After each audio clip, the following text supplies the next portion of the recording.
And welcome to another video to teach you about the wonderful world of Latin. Today with a video about cooking a recipe from Apicius. And this recipe is green beans with vinegar.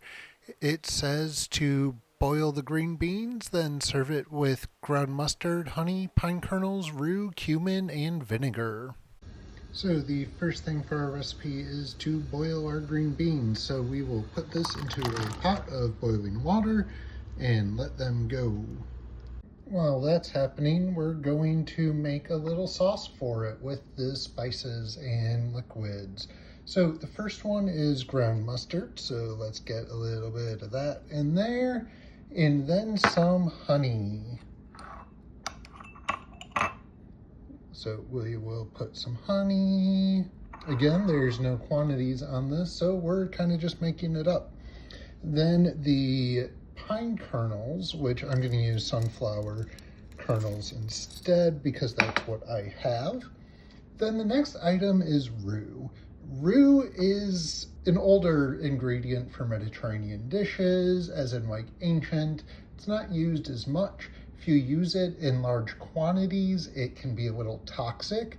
So instead, based on poking around on the internet, I'm going to use a little tarragon, which has a little bit more of a subtle taste compared to the stronger taste of rue, apparently. And then some cumin. I'll probably have to add some more once I get a better sense of how this all turns out.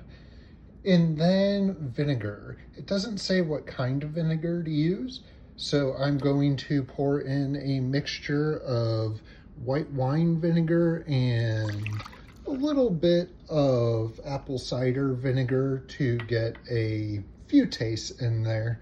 Now this looks like a few things might be a little bit off, so I'm going to balance that out, stir it up, and then add it to the green beans when they're done. Now that the green beans are out, we're going to add our sauce. I added a little bit more ground mustard and honey than I originally had to balance out the taste and smell. Well, really the smell. And it tastes pretty good. The vinegar was still pretty strong, so the honey and spices were good to balance it out. And I'd try it again, just with more apple cider vinegar and less other vinegar and just, well, less vinegar. Thank you for joining me on this experiment.